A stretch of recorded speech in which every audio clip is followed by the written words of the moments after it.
Hey guys, welcome back to my channel.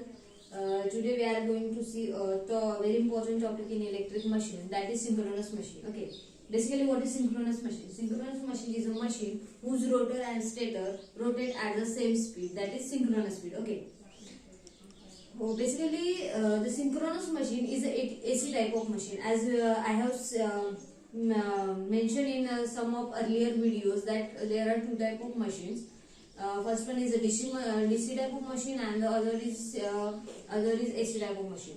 In AC type of machine there are several type of machines, but the two important type of machine including AC machine, that is induction machine, and the synchronous machine. Okay, so basically what happens, there are three, as you are in a electrical engineering branch, then you must know that there are three parts in a power system, that is generation, transmission, and the distribution. Okay, so we use the synchronous machine in a generation part.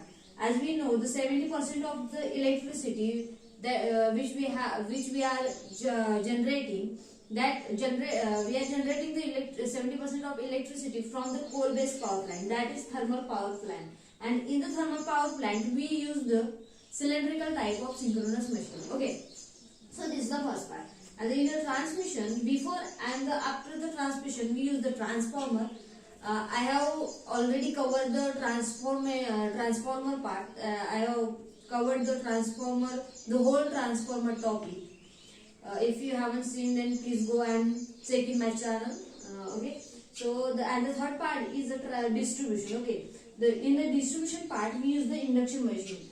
What I mean that in the load side, I must mention this, the load. Okay, in the load part we use the induction machine. Okay, so this is it. So this, as I mentioned earlier, that the synchronous machine rotated at the synchronous speed. What I mean by that? The synchronous machine, the formula of the synchronous machine is 120 F by P.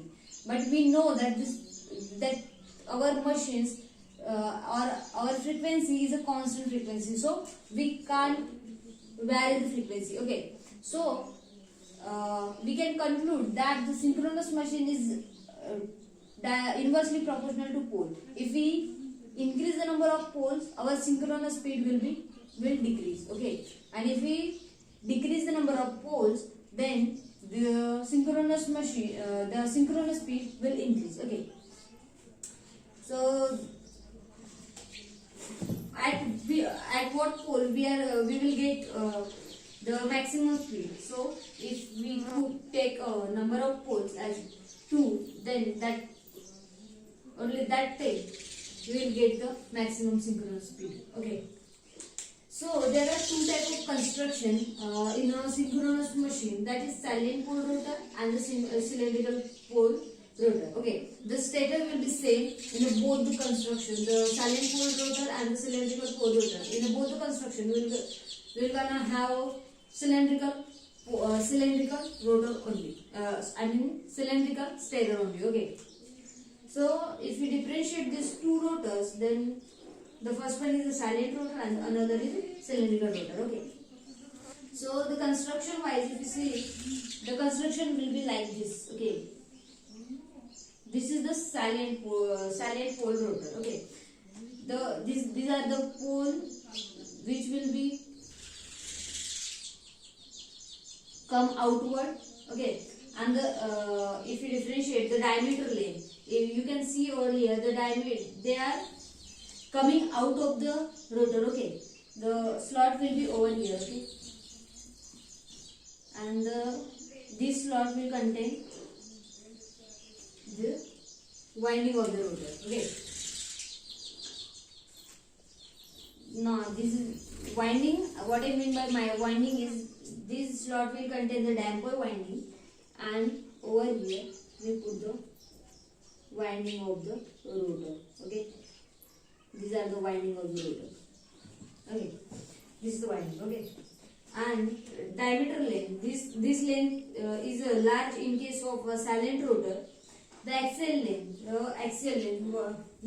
length will be this. Okay, This is the axial length. This is the small. In case of silent rotor, the it contains a non-uniform air gap. What I mean by this? Over here you can see the air gap is large, and over here the air gap is small. Okay, so we can conclude that the silent pole rotor contain a non-uniform air gap. Low and medium speed. Okay, this silent rotor we use in a application which require small or a medium speed. Okay, and if I say that where we use this silent rotor, then we use this silent rotor in hydropower plant. Okay, now see the case of the cylindrical rotor. Okay, this is the construction of cylindrical rotor. We put the winding over here. These are the slots of cylindrical rotor. We put the winding over here. This is the air gap, and the upper portion, this is the stator. Okay, so diameter length is small in case of cylindrical rotor. The axial length will be large in case of cylindrical rotor, and the uniform air gap. You can see over here the whole air gap is uniform, right? And we use this rotor in such application where the high speed is required, and we use this as I have mentioned earlier, that we use the synchronous machine in a generation part. Okay, so we use in a thermal power plant. Okay, we use the synchronous machine which contains a cylindrical rotor. Okay, we use this cylindrical rotor in a generation plant or thermal power plant. So this is the basic of the synchronous machine. We will go in a depth of the synchronous machine in the next video. So if you like my video, then please hit the like button, and if you are new to my channel, then please subscribe my channel, and if you have any query, then please comment in the comment box. Thank you so much for watching.